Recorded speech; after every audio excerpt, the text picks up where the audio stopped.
I think we can all relate to an experience where we feel really confident in ourselves. And it's easy to relate in those places because there's no reason to defend ourselves, there's no reason to puff up. Now, what I've found that can be tricky in relating is where there's wounding in the other person or wounding in myself. So we're going to go into two of the biggest wounds that we see.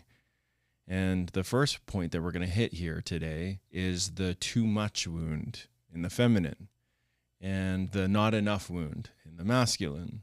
And then we're going to go into the third point here of the polarity of how these two dance together so that both of them can be welcome and also healed. Welcome to The Sacred We. This is the #1 podcast on sacred relating, where we use the medium of the relationship itself for your own awakening. This is a podcast for conscious couples where you're done with mediocre ways of relating. You want to get the most out of your relationship, not just with your partner, with yourself and other people. If that's you, you're in the right place. Now let's get into today's episode. We're going to begin with a juicy myth from the Bible that many of you are probably familiar with. I've also studied this as in mythology, goddess mythology, and it's the Adam and Eve story. And so, as the story goes, Adam and Eve, masculine, feminine principle, live in the Garden of Eden. They live in heaven, and everything is wonderful and beautiful. And there is a tree that has this forbidden fruit. They've been forbidden to eat the fruit.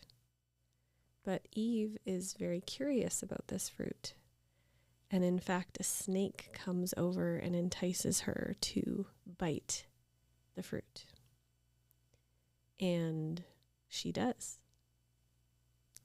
Now, in the way this myth has been taught, from more of a masculine spiritual perspective, throughout many, many, many years on the planet, is that Eve brought sin, that she disobeyed and she brought sin. She did something wrong. If, however, we zoom out and we look at this through the goddess mythology lens and more of a feminine understanding of spirituality, then what we see is that there's this snake, and the snake represents, in many earth-based cultures around the world, connection to the earth. It's the earth principle. It's the lower world principle. It's got its belly on the ground, you know? And the fruit represents life. It represents not just seeing the beauty, not just being in the heaven principle, not just living in the highest vibration, but actually coming down into life to taste the fruit, to feel with your belly on the ground, to visit and be with inside of the earth principle and what it is to be alive. And this part of the myth really got lost over time as there was this disowning of the feminine principle. And as we are coming back to how do these two go together, you know, how I understand this myth and how many of my teachers have talked about it is that what it's talking about is the union of the masculine and feminine principle, the heaven and earth principle of coming down from the heavens, coming into the tantric way of being, which is getting inside of life, feeling life, getting messy, and having still that masculine principle of witness, who's still connected to the heaven principle, and the feminine principle that's now come down and decided she wants to taste that fruit. She wants to feel it in her mouth, and whatever comes, comes. She's ventured into the unknown.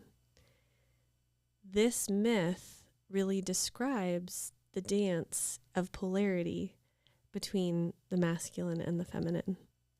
And what's cool about it is it really helps us feel into this journey of the feminine, women as too much, where they can be seen as too much. And for men, this place where they're not enough. And even when I think into this myth, the first few things that come up for me are right away throughout history, Eve was seen as too much. That was too much. She's a sinner because she decided to taste that fruit. And follow her desires. To follow her desires down into this messy earth. The messy earth. Not listen to structure. Yeah, she entered wildness. That's right.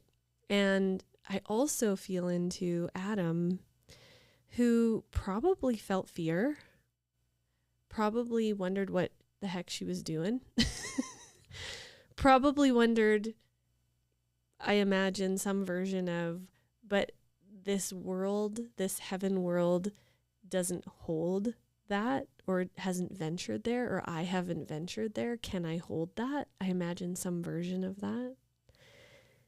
Of course. Or the logic, can I add? Yeah. Just in my brain, if I imagine being Adam, we got the go-ahead on 99% of all the most amazing things on the planet.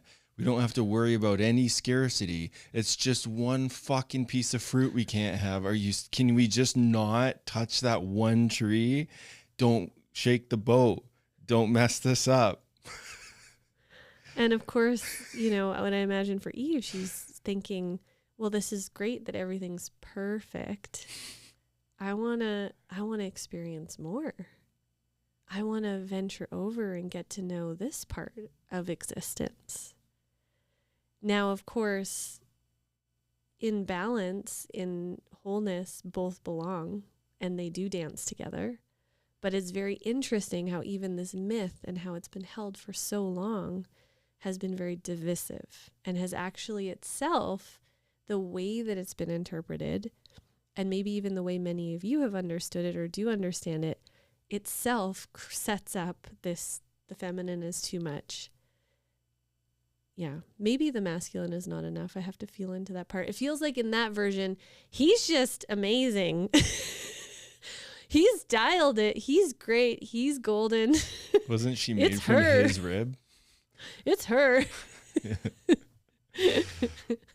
But yeah, made from, yeah. And how I understand that part is that the masculine part is the unconditional presence and that heaven principle that's always there.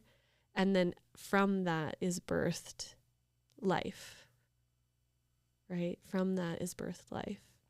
The way that I'd see the not enough one there is the almost merging with a bit of the satisfaction of look at this environment that we get to share together and feel some sort of providership in it. And you want to leave? And you're not satisfied with all of it without this. You have to have that one extra thing. It's not enough. Like just with what's I even gave you my rib. Yeah. Yeah. I can totally. That's it. I gave you my rib. You only exist because of my rib. And you're still wanting to leave? What? Yeah.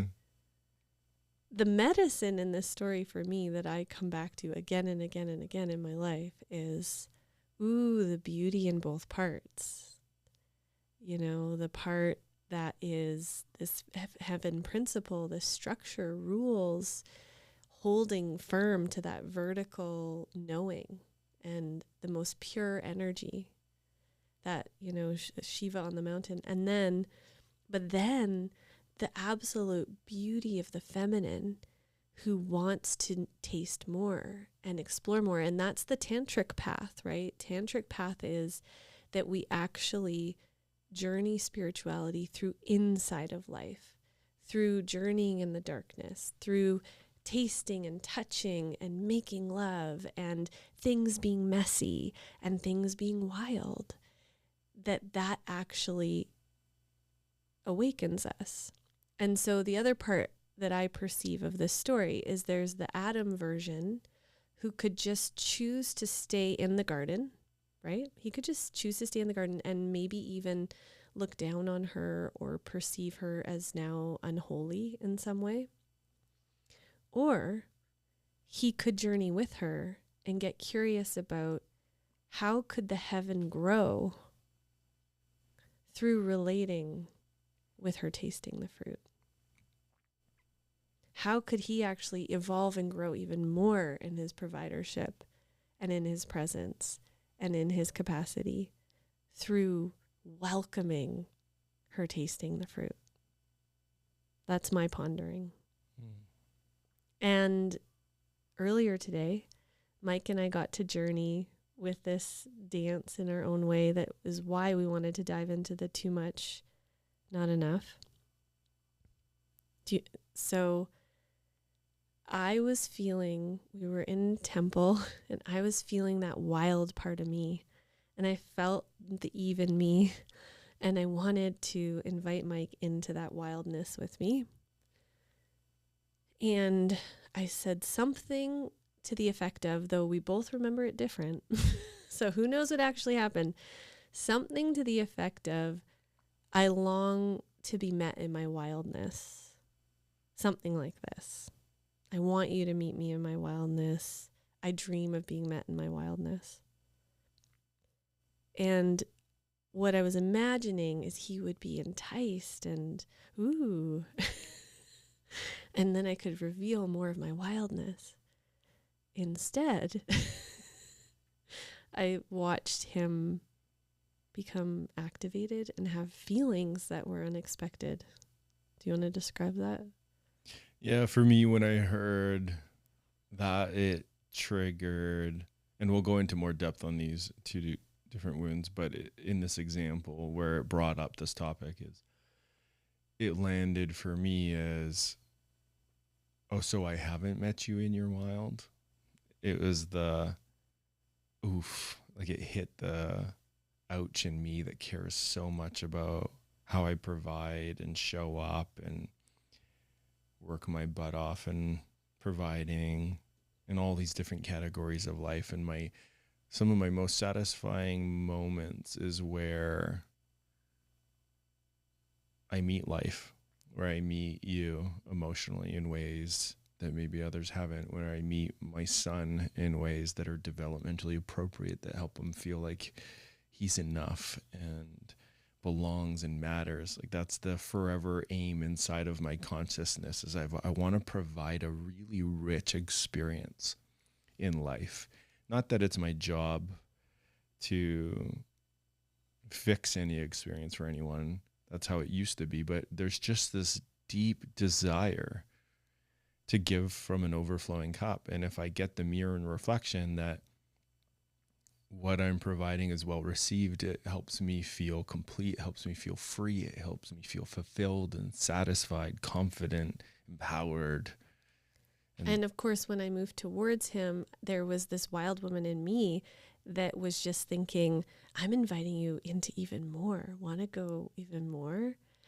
And just did not aware. Translate. Did not. And did not. And I was oblivious to that place, right? I was imagining it as a pulling you in. But so then when I was met with, how would you describe what you met me with that then triggered me? I'd say making it about me and going into the places of me to now taking up space with my hurt of an experience of. Can I describe it in a respectful way? We'll find out. You did a really good job advocating for yourself. You went into, you are a really wild feminine. I hold a lot of space. It's a lot. I have to work really hard and I have to keep growing and expanding because of how much energy and aliveness and wildness you have. And I devote my everyday existence to building capacity to welcome all of you. And so, but it was when your eyes were really big and you were saying, it's a lot. It's a lot. And so how that landed in me was too much. Not in me, I didn't think I'm too much, which celebration in the past I could feel myself teetering on the edge of the cliff of that. But I kept just being able to work with, it's not me that's too much, but it definitely landed that you perceive me as too much, right? He sees me as too much. It didn't land that I'm too much because I've done enough work to be, no, I'm not too much. But then I was in the, he sees me as too much. And that hurt. It made me think of every moment in my life and probably all of the history of stories about Eve where there is this, what I would say, what can bring out anger in women. And I think this is alive for many women to varying degrees of awareness, is where it takes so much presence and capacity to grow in our wildness and to embody that. And when we're being seen as just too much, or that's just so intense, or that's uncontained, or whatever it is, there's just this deep grief of just not feeling seen in the wisdom, right? That's how it landed in me. And when I think of Eve, right, and the way it's been held collectively, she would have a lot of grief of not being seen in her wisdom. You know, it's, why would you do that? What, that's too much. Whoa, what are you doing? Listening to a snake. But not being seen in how brilliantly wise that was of her in creating life, in creating this world. And that's what I felt inside, you know, probably being a little girl and all of the moments of just, don't go over there. That's too wild. So many emotions, but not being seen in the wisdom, you know, the wisdom that's moving through. And so my heart just felt broken. It was touching on that place. But then we came into the studio. First of all, I'm so sorry. Thanks. I'm sorry. Sorry for where the little guy in me, probably about 10% in that conversation, was alive, and he feels like I might be a little too much. Because well, it would be too much from a mother. Yeah. Well, that's something. We'll get into that. Mm-hmm. But the piece that I just want to highlight is, I don't think you're too much. Like, the 90% of me doesn't think you're too much. And I love the depth of what you bring. It adds so much value to our life. And it's so easy to see that. And there's been so many places that you have refined me into a better man because of the difference, because of you trusting the feminine in you and doing all your work in the masculine and feminine energies inside of you. And what I'm curious about here, just going deeper on the too much wound, what's happening? Because there's, 10% was communicated through that, but I'd say the 90% can hold, oh yeah, she's not too much. That's not what I actually think. What are the ingredients in the too much wound that lead to it turning into a belief of, he thinks I'm too much global? Like, what is it, how it's delivered, words that are said? Is it body language? Is it, help us understand the things that turn it on. Yeah, well, for sure, when the masculine shows facial expressions and body postures of overwhelm. And when we work with couples, we see this, right? Where a woman opens and she's sharing and she's venturing into this emotion and that emotion, and then her partner's eyes get bigger and he starts to get that look of, being overwhelmed. Then there can be this, he thinks I'm too much, So facial expressions. And then words that are affirming of that. You're intense, your emotions are too much. There's men that will actually say that is too much. You're too much. You're being dramatic, you're being intense. Or just the absolute moving away. But I would say the key thing is not being able to acknowledge the wisdom. If I think of the very key thing, it's when women go into their emotional wisdom, their intuition, the part of them that is ever following. I want to define this when I say wildness. What I mean by this is the part of women that is desire. It's driven by the desire to taste life, the desire to explore this and that, to feel through all the layers of life. She's feeling it all. She's inside of it. She doesn't want to avoid to hold just a pristine energy. She actually wants to feel it and share it and go to him and say, this is what I'm noticing. This is what I'm feeling. Will you feel this with me? Here's this intuition, just to help you all understand what I mean by wildness. And then for some of us, it means dumping our moon blood on the earth and dancing naked in the forest. And, but there's a whole spectrum. But when men don't see the wisdom in it, when they don't understand that there's some sort of wisdom she's trying to bring, that she's actually bringing something to him, when there's not the reverence or the gratitude or the, whoa, I got freaked out there and I ran away, but then I knew you've probably got something really important to share and I came back because I want to hear. That's not there, for women, that's their disgrace. It's where they're not being seen.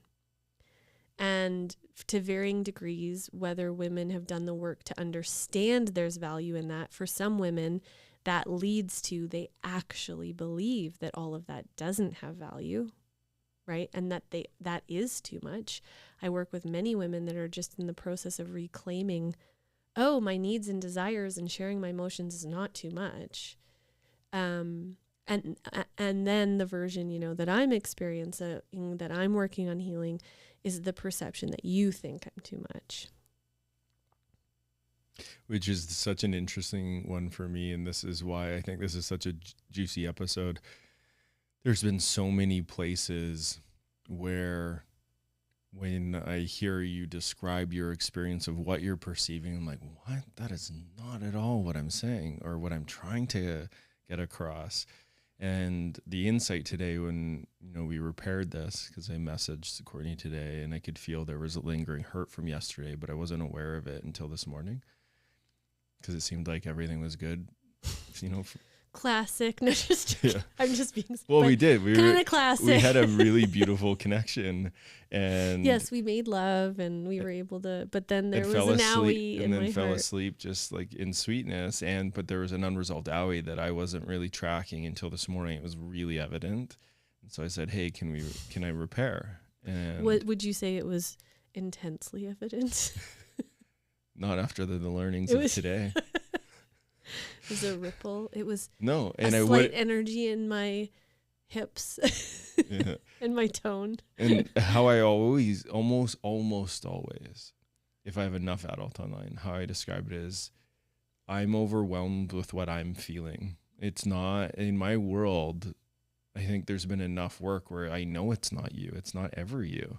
And this is what I'm glad we went into today when we went into the repair process, is I wanted to just acknowledge first, really piss poor way of communicating. And there's a place where I took up space and made it about me, and it wasn't about me. I wished I had asked questions and inquired, and then we went and described each other's experiences. And what I always find fascinating is in the pinging of the wounds, where in my world, I'm like, how could she not know that I revere all of the wisdom of that? And I'm just saying it in this one little place, but how it's being received is this global thing of you think I'm too much. I'm like, oh my God, it's not what I'm saying. And so it's this interesting dance, and vice versa. My words weren't, you think I'm too much. My words were, you don't love my wild. Yeah. Yeah. And then we got into a whole world of difference of what wild means and the layers of it and the elements of it. And it's just interesting terrain, because the part I want to highlight in relationship to this too much wound is on this side. I'm kind of using masculine right now as an identifier to gender, like as the male, but I'm talking about masculine energy. the masculine energy inside of me is afraid of the feminine energy inside of me, because there's places where it's not fully integrated yet. There's places where if we follow like the developmental train, maybe I didn't get the right tenderness or softness or respect or value in my masculine traits, in my what I do and what I add to the home and how I provide and what my unique vision is for human. And so there's a place where I'm learning how to hold my own inner feminine that has a whole bunch to feel about that and has a bunch to feel about my own emotions and tenderness and hurts and all the things, where it makes it hard for me to hold space for a really embodied feminine. I would describe you as a woman who has a very integrated masculine and feminine. And I made a joke today saying, I think it's taken me about 3 years to catch up to your masculine, because I wasn't going to let you over masculine me as the masculine. And I'm satisfied with where I am. I feel we're good. And there's a place where you trigger, provoke, the places where I'm still learning how to contain, hold space for, and revere the feminine in me.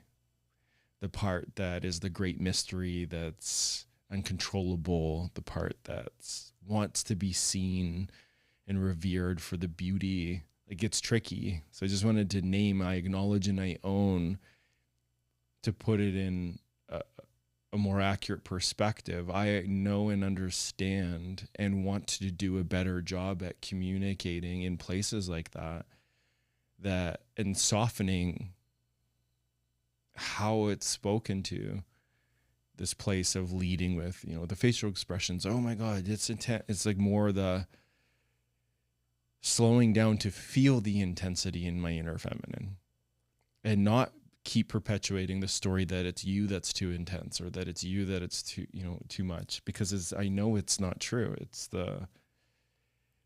I got to embrace enough of my own inner feminine, the part that thinks it's too much, to meet the part that's interfacing here's a woman coming more alive, opening more, inviting deeper. Mm-hmm. And I just wanted to acknowledge that. Thank you. It's very helpful when you acknowledge that. It's this, and for all the people in my life previously who couldn't own that, right? At all the different times where, it's sexy that you can name that. It's beautiful that you can name that. And it also speaks to the level of capacity you do have to hold space for my feminine and to meet me in that. And it was cool because before we were paired, how I was working on it with it in myself was my inner masculine had me, and I just sat in him holding me, and he just like oriented me, there are places where Mike is still learning to stretch there or to meet you. There's places he can't quite see you, that the full wisdom of what your feminine's feeling. And that's okay. That doesn't mean anything about me. That doesn't mean anything about him. That's just what's here. And for me, what I want to emphasize here is, in a way, this is the dance of polarity, because the feminine does continually invite the masculine into more. So in myself, I have to keep journeying with the place of holding that. Let's venture into the unknown. And that doesn't mean that you're going to just always be able to perfectly hold that unknown. But I'm in it. I'm tasting the fruit. I've got it. I'm in there and holding myself, and my masculine's got me. And I can see that this is where I'm at in my leading edge, and that you're dancing your own leading edge in it. And so I was really working with that in myself, and I could totally feel that wild part that wants to just lash out at you about it. And this testy kind of part. And just that, whoa, whoa now. And I'm sitting there thinking, my inner feminine is a lot for me too. What am I tasting now? How can I be present with what's here now? And can I feel like I'm not too much and it's just right, and I'm journeying in the unknown and just working on building that in my nervous system. So I'll own that there's this wild energy that my masculine is working on meeting too in that place. Because when I open to a whole new level of desire or dancing in that place, I also then have to get the hang of how I hold that part. Every time I taste a new fruit. It's something that I can easily revere in you since I've met you, is your capacity to lean into your own inner feminine. And my own inner feminine? Your own inner feminine. Mm-hmm. Like there's a place where you've named that. Like, I'm learning how to contain her. She is wild. and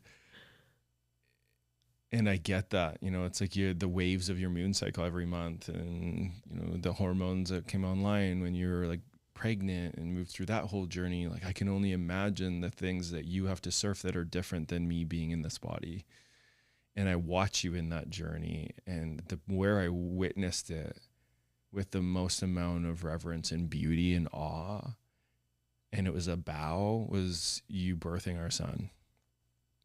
And I remember looking at you in this like transition in and out. It almost looked like of consciousness with the amount of pain and the contractions, and your eyes would glaze over, and it's like, whoa, Courtney's not here. And I just remember the trainings from, like, bless her soul, Wapio. She was this doula who Courtney... she's a birth keeper, sorry. And Courtney did her training, and I just remember a few of the key statements, which is, she's going beyond the veil, and just be there to meet her and just keep reassuring her in her own self-assurance. And I remember just being in awe of you doing this, almost like leaving body experience, coming back in, and it looked like a lot. Like your eyes are just moving around, and I'd be there. I'm like, hey, I'm right here. I got you. But I just remember watching this journey for hours and hours and hours of you surrendering to your body, surrendering to this great mystery of bringing human life into the world, and thinking, holy shit, I could not do that. And it's just, I feel a good example of the feminine. It's the giver of life. And I can see places I've perpetuated. It's the problem in life. It's too much. It's uncontained. It's messy. It's like, oh my God, is there any reason in here? And I'm so sorry for the places I have done that. To any women in my past, where it's shown up for you, have done a lot of work. I don't find I ever go into the you're too much or your emotions are too much. It's more just, woo, this is intense. I'm overwhelmed. It's more of that verbiage. Or it can come through in, I just want to name this too, it can come through in the wanting to contain. Contain. Can't we just be in the good? That's how it shows up for me. Like, whoa, let's not go deep right now. Like, things are stable and good. Can we just stay in the goodness? Which there can be wisdom there, but there's a way, right? Yeah. Like, yeah. So I just wanted to thank you and just deep bow to the wisdom that your feminine brings and what it shows and mirrors inside of me, and places where I'm still terrified of it. And I will keep owning the places I'm terrified of it, because I'm still figuring that out inside. Well, and where I can own, and this is dovetailing into the not enough, is for me, I have to bring in the masculine banks in myself to not just let the feminine just run wild and experience, so that I can bring it to you in a way that lands for you. Not sugar-coated and fawning, but acknowledging what you need. So, for example, this not enough wound, what I wish I would have done, and this is on and on and on, what I have to keep learning, is to reflect to you first all the ways I was feeling met in that moment, the providership, or even to just offer you reassurance of, this is how you do meet me in my wildness. Will you go deeper?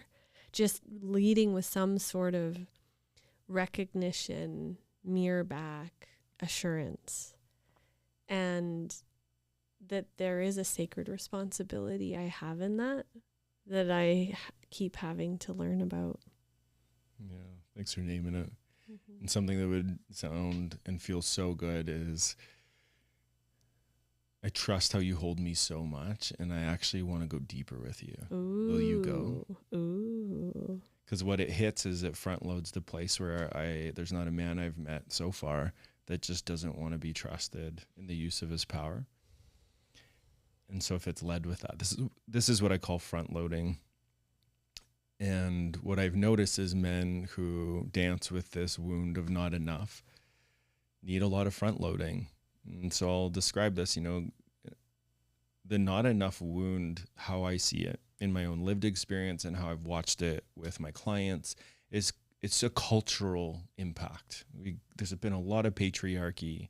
There's been a lot of masculine energy going too fast and having a lot of stories or narratives or opinions around the tender part of being a human. So sensitivity being is, oh, you're a pussy, or you're too sensitive. God, what's wrong with you?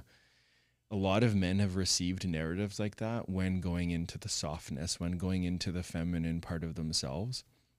And so they've put a barrier around the feminine part of themselves, which, guess what, makes it really hard to meet the feminine who's opening up into the tenderness they haven't touched in themselves.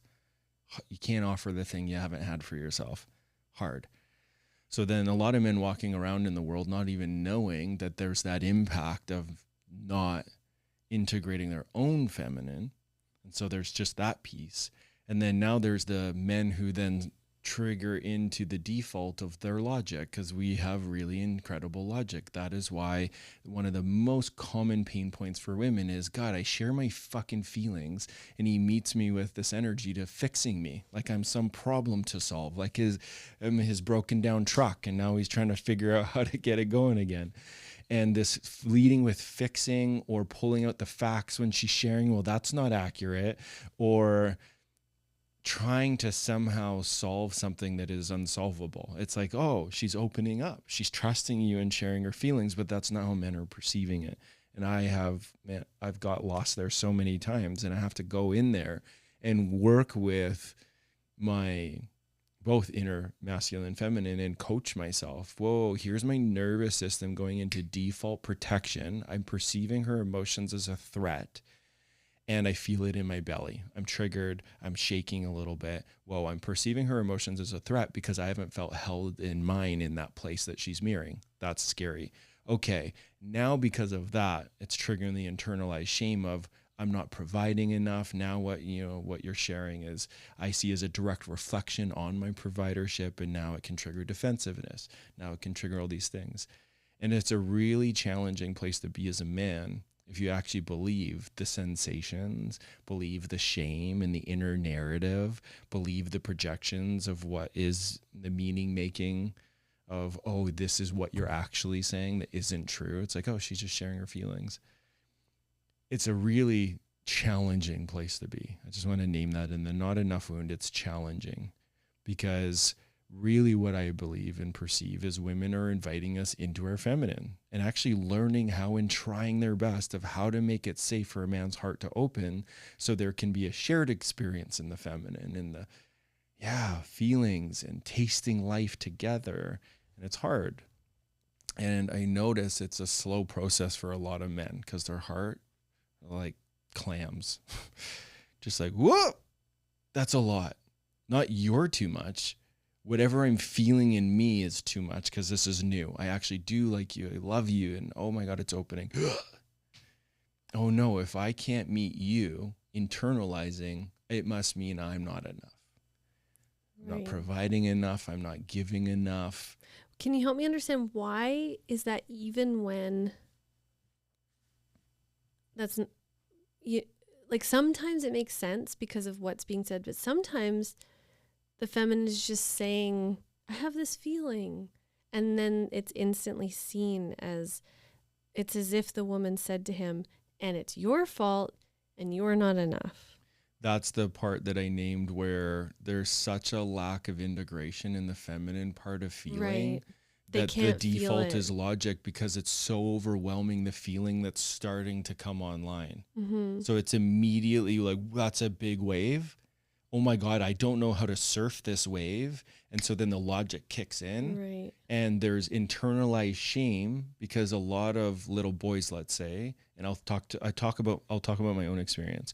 I internalize that I must not be good enough to not get met in my sensitivity, to be seen in my sensitivity, and to see where there's a gift in it.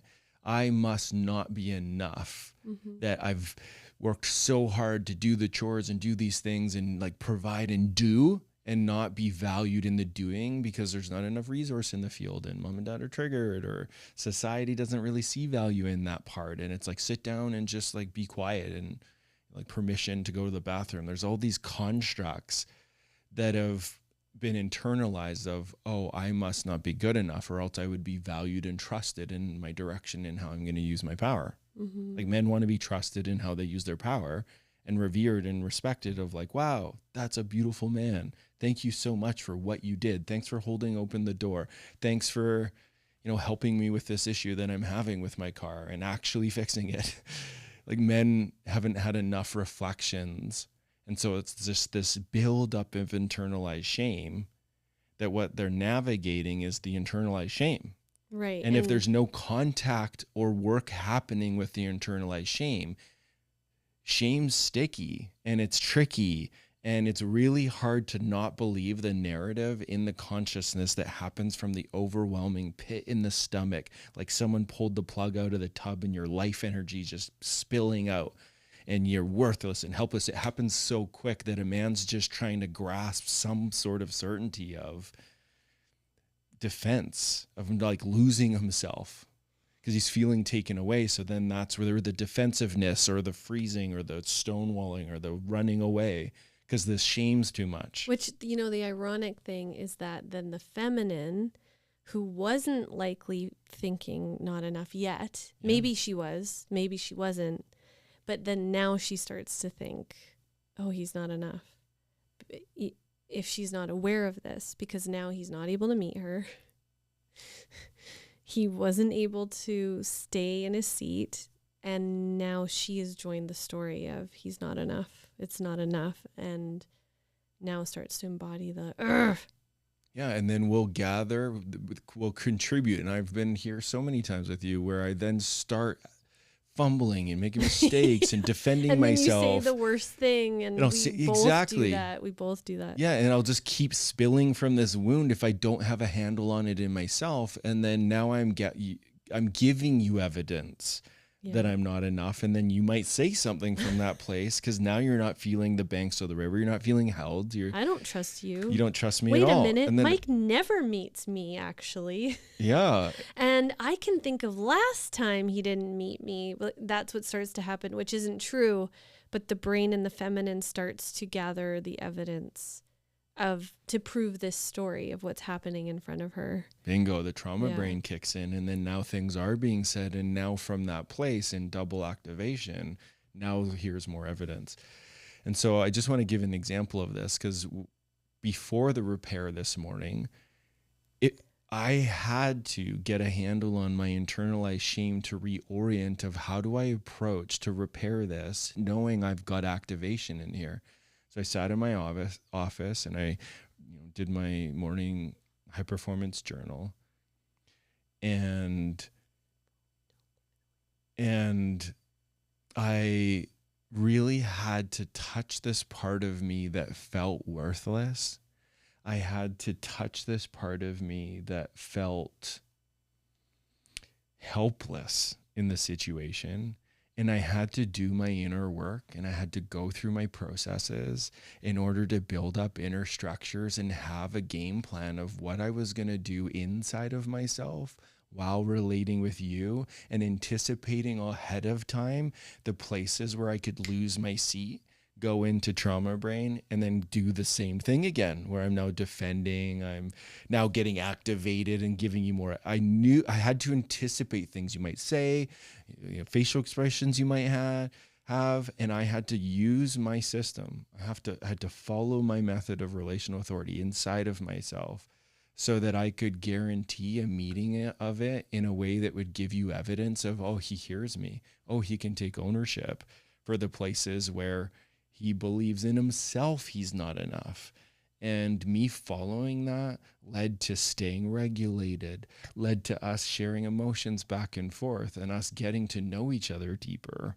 And that's the name of the game. This is where we both you got to use your tools, I got to use my tools, where we actually start to soften, soothe, and heal those too much, not enough, get to deeper understanding that actually leads to the polarity. It leads to that energy of, I remember even feeling it wave once we got to the repair part and you said, hey, how you doing?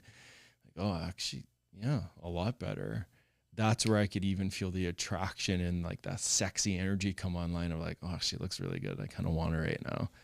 Because the polarities was back in place. It wasn't me defending myself. I wasn't lost in the not enough. I didn't perceive you as lost in the too much. We actually heard each other, differentiated all those other places. And then like, oh yeah, there we are.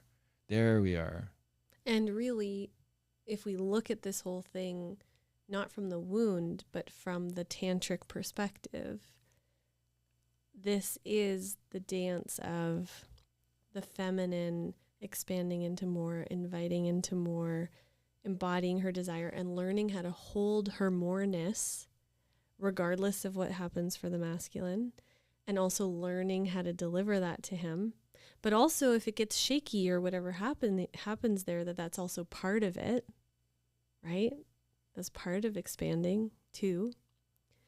And the masculine being brought to expand into more capacity and more presence, and that sometimes it's nice and smooth and sometimes, as any growth is, it's a bit bumpy and stretchy, and we have to kind of massage out. When I was walking this morning before we did the repair, I could feel that it was just, we're in a moment of expansion.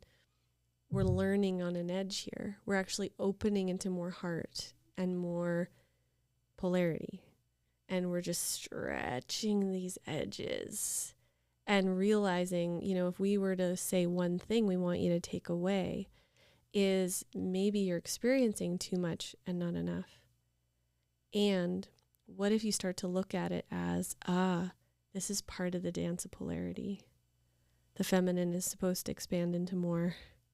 The masculine is expanding his capacity for presence. And when we slide into the shadow, it becomes these wounds. But when we can work with them and play with them and be in that tantric exploration of consciousness, now suddenly they're just part of the journey. Which, by the way, is a very Eve kind of way to say that. And then what I'm seeing as you share it, and I wish we had a team member to make a really fancy graphic in our video right now of I'm seeing this image of these two separate strands of DNA information that come together, and it's all those ingredients from the feminine, all the ingredients from the masculine, and you place them together, that weaves that DNA, that perfect, where it's the not enough meets the too much, and it's more than enough. It's new information shaping new ingredients into the world. And that's what I forever experience with you when we just move at the pace of connection and take radical self-responsibility to get to know what is creating the disharmony, and can we together bring it to harmony. And every time we do that, we're in the soup and the satisfaction and the pleasure of polarity. And what I love is that both of us did that inside of ourselves. Right? Both of us did it inside of ourselves, and we did it together. Yeah. So we hope that this leaves you with a new seed of understanding around the too much and the not enough. And if it does, please let us know your insight, your takeaway. Put it down in the comments on whatever platform you're on. We love reading those comments. If you got value from this, hit like, hit subscribe, hit the bell, do all the things.